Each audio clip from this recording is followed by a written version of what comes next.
Welcome to Witham Sounding Board, a podcast sharing powerful business tips, insights, and trends for those seeking to become a rock star in their industry. Welcome, everyone. Thank you for joining us. We are here today to talk about cybersecurity.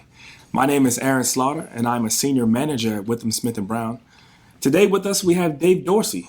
Dave, why don't you tell us a little bit about yourself?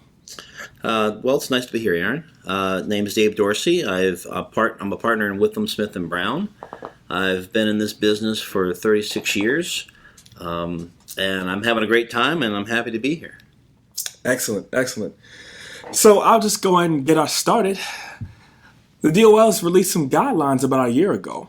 I was wondering if we could get your thoughts on just an overview about what these guidelines are and what they mean for someone who may be interested. Yeah, so last April of 2021, the Department of Labor issued guidelines directed to employee benefit plans. And those guidelines were focused on cybersecurity best practices and what benefit plans should do to assist the plan itself and the participants and the beneficiaries in the area of cybersecurity. Can you speak at all about what kinds of benefit plans these guidelines are aimed towards? Who should really be caring about these? Well, if you were to take a quick read of the guidelines, you might think that these are focused just on retirement plans. But I think the reach is broader than that. I think originally these may have been focused on 401k and other kind of defined contribution benefit plans. But I know in our client base, we have a lot of multi-employer plans. And I think these guidelines apply to any employee benefit plan in the country, whether it's self-administered or whether it uses a TPA, whether it's a defined benefit plan or defined contribution plan. I think it even extends to vacation plans, legal service plans, and apprenticeship and training plans. So if I'm plan management and I see these guidelines get released, I take a look at the list, I see that there are 12 guidelines. Do I need to adapt all 12? Or is there any leeway in there? Can you speak at all to that? Well, I think each plan is going to have to review those guidelines because each plan is different. And whereas I think generally speaking, I think each plan should consider each of the 12 guidelines that were issued by the department because I think each has a place in one way or another. But frankly, from my perspective, thinking about an employee benefit plan and the trustees that have a fiduciary duty to monitor their plan professionals who are also part of this equation because the policy really was directed originally towards third-party service providers. So as an example, if you have a DC plan, 401k plan, and you use a big name record keeper like Vanguard or Fidelity, I think it was meant to make sure that the folks that have plan data, plan information, have solid controls so that there's not a breach involving plan information. If you take that down into our client base, multi-employer space, I think the same thing is true. I think that a board of trustees has a fiduciary duty to make sure that all of their plan service providers, and that would mean not just record keepers, but actuaries, lawyers, accountants, auditors, payroll audit providers, and so forth, I think there's a requirement for them to exercise due diligence over all of those service providers, which would incorporate the guidelines within the DOL issuance last April. So I hear you mention service providers and that this was initially geared towards them. Can you speak at all about how some of the benefit plans that you've seen and come encounter with, how they're handling their service providers with respect to these new guidelines? Sure. Well, it's interesting because I think for the first 4 months or 5 months after these guidelines were issued, I really didn't see a whole lot of activity. I would sit in board meetings and hear lawyers advise the board that the department has issued these guidelines, but I didn't see a whole lot of action happen until the fall. And what I'm seeing now is I'm seeing boards of trustees get together and talk about how they're going to approach some of these cybersecurity guidelines. And I think what many of them are doing is they're interviewing outside parties to conduct an assessment, a risk assessment of their cybersecurity practices. And so they're generally contacting a handful of vendors, receiving proposals and listening to presentations, and selecting a vendor that's going to help them make an assessment of not only how the plan office is handling their cybersecurity issues, but also how each of the third parties are handling theirs. And generally, with respect to the third parties, which you asked about specifically, for the most part, I'm seeing questionnaires that have been developed and sent to the third parties, asking them to discuss how their cybersecurity protocols are working, what kinds of things they have in place, what kind of certifications they might have. And those questionnaires are then being returned to the fund office. And I think the next step will be an evaluation of those questionnaires to determine whether any of those third-party service providers have issues that cause concern for the Board of Trustees. I also think the plan itself is going to have a risk assessment done. I think there'll be some issues that come out of those that need some remediation or fixing. So the next decision will be to hire somebody to help resolve those issues. And then this process needs to be done annually, which is part of the guidelines. So I'll ask the million-dollar question here. Are these guidelines merely a suggestion, or are they mandatory? Well, I don't think they're mandatory because it's not a regulation. They were issued as guidelines, which is, in my opinion, I'm not a lawyer, but in my opinion, is the government saying that we strongly suggest that you do this. Frankly, in the electronic space, plans should have been doing these kinds of things for years now. And this is just the department formalizing what I think is a lot of common sense. And what I think the cyber community has known for a long time are best practices and have been best practices for quite a while. As to whether or not I think a plan should ignore it, I don't think so. I think it makes a lot of good sense for a plan to do this, because what I see as a downside is what happens down the road if there is a cyber issue. The government suggested that you should do something and you don't. Not only do you suffer the loss of whatever the information is or the assets might be, but you also could be facing a negligence issue that might be addressed by a state or a federal agency, and that would be a very difficult place to be for a Board of Trustees. So in your opinion, with all of the expertise that you have, how costly do you think something like this would be in terms of implementing these guidelines?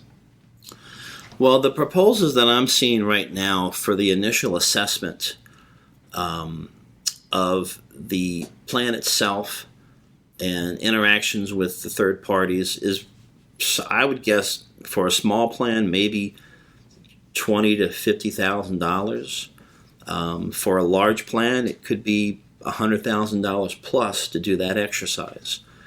I think that there's another component of this, which is helping plans understand the questionnaires that they get back. What do their service providers, IT departments mean when they provide these answers? Because if you're like me, I'm not a computer person per se, but am I going to be able to understand what the responses really mean and whether they're acceptable or not? So I think they'll need to hire somebody to do that. And then someone's going to have to fix this stuff and make sure that's right, and then go back and ensure that the fix has taken place and that it's done effectively. And then on an ongoing basis, I think there'll be a smaller cost going forward. I think there's going to be a heavy lift getting things kind of set in place. The biggest issue that I'm seeing is a lack of documentation. I think a lot of plans have spent a lot of money and invested both human power and trust fund assets in making sure that they're as safe as they're capable of being, but they don't have any of this documented. And what a lot of the guidelines focus on is how does that documentation look? Do you have a roadmap for what you've done? And that's where I'm finding that there's a lot of space that needs to be addressed, is in the basic policies and procedures that a plan should have in place. That is just not there at the moment. So just being human for a second and recognizing that things usually take longer than we initially think that they will. Has the DOL said anything about how long they're giving plans to implement these guidelines before they start coming and knocking on their doors? Well, it's interesting because I would have told you without any other knowledge that the government might start asking a couple of years from now how plans have taken this guidance and put those into practice. But I can tell you that starting in November of 2021, we started seeing the Department of Labor send document requests to employee benefit plans around the country asking for their cyber information. And so that process took roughly 6 months, 7 months in order to initiate. And I know that those are ongoing. So whether the department expects plans to have completely implemented, which I would find is kind of a big lift, whether they're trying to see whether plans are starting to put plans in motion, which I think would be an encouraging thing for the government's perspective. The whole point of this was to create awareness. So I hope the government's disposition here is, let's make sure that plans are reacting to our guidance and trying to do something about it, even if it takes a number of quarters or years to fully put things in place, because some of these solutions may not be cheap. You asked me about cost earlier, and that was the cost to do the assessment. And then you have the cost of fixing things. And I can't really predict what those would be, because every plan is in a unique situation, but some of those could be quite costly and might take some time to implement. And the one thing I know about supply and demand is, if every plan right now is asking to have all this work done right now, the cost is going to be driven up and delivery times are going to get delayed. So I hope there's patience and understanding on both sides, because at the end of the day, ensuring that our plan beneficiaries and participants are secure is really the goal here. And I hope that we don't lose sight of that.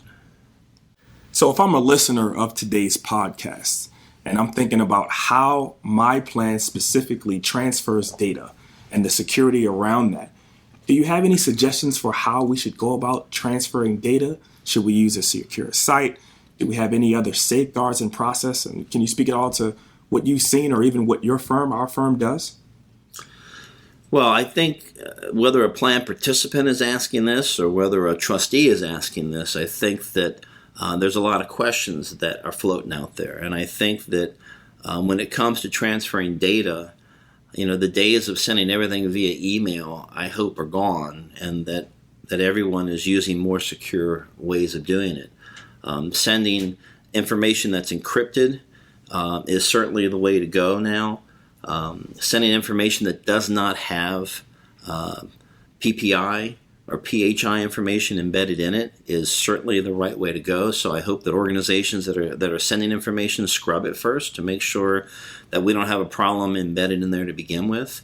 I think you're going to see the use of more portals, online services, but just because it's online doesn't mean it's secure. So I think there are some questions that you have to ask. But again, the days of just sending an email with a file that has claim information and that kind of thing in it, I think you should run as fast and as far as you can if somebody wants to do that. Because what could happen is, if I'm a service provider and I receive that information, I would be worried about the liability I might have if something happens to that data. So if I'm interpreting these DOL suggestions, if I'm the regular layperson, does it mean that I have to have a separate security audit done for my cyber now? Well, I don't know that I would call it an audit. I know that the government has used that term. I'm a CPA, and so we use the word audit in a slightly different way. I think the IT community uses the word assessment more often than not. And so I do think that every benefit plan should have an assessment that's conducted as soon as they reasonably can by a competent and experienced service provider that can help them navigate not just what's in the guidelines, but what's best practices outside the guidelines. What I mean by that is, oftentimes what happens in practice moves a lot quicker than what the government could ever put on paper. And so the bad guys, who are the folks that are trying to get access to our data and our treasure, are coming up with new ways every day of trying to do that. There's a ransomware attack that occurs almost every 11 seconds now in this country. And the ways of doing that change each day.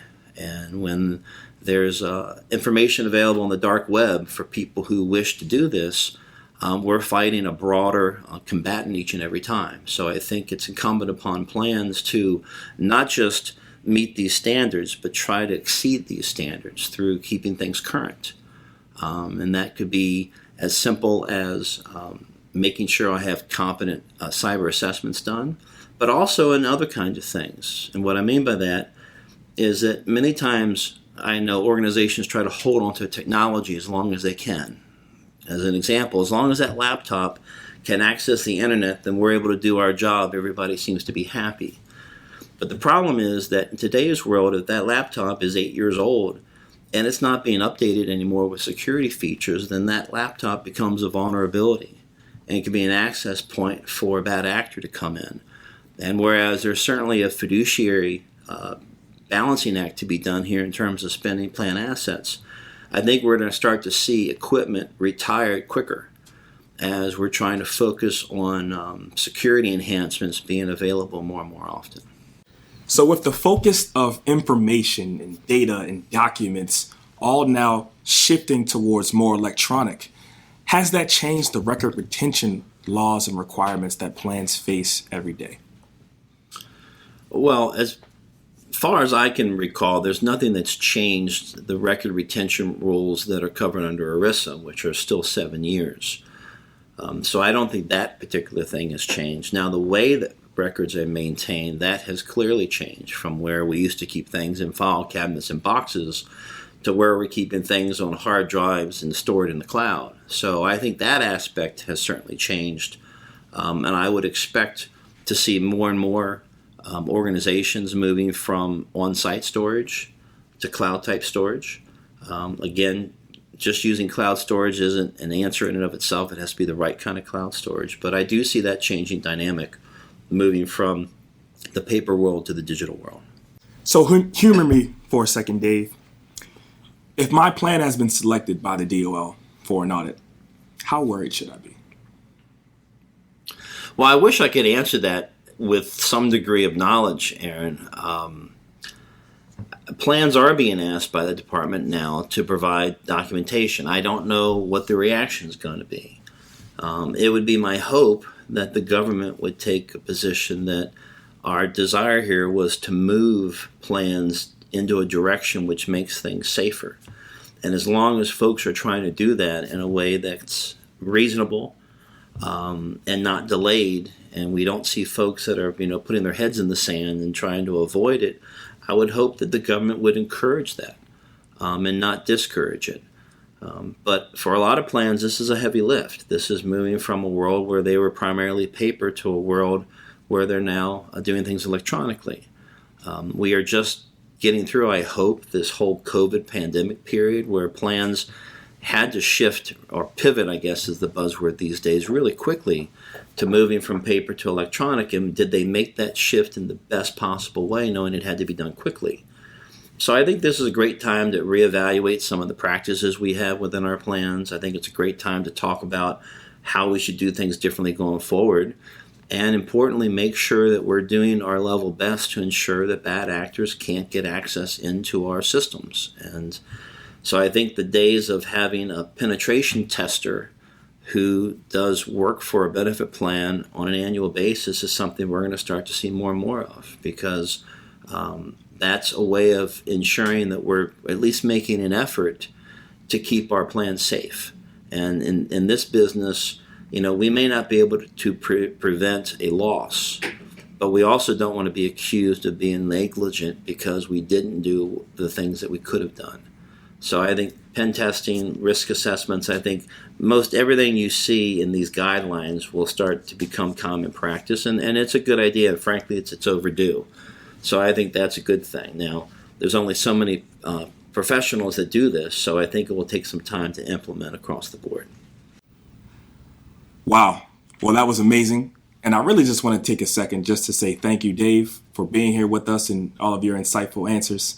And thank you, listeners, for being here with us. We'll see you again next time. This is Witham Cybersecurity. Thanks for joining us. Be sure to subscribe to our podcast so you'll be first in line to hear what's coming next. Don't want to wait for our next episode? Check us out at witham.com. That's WITHUM.com.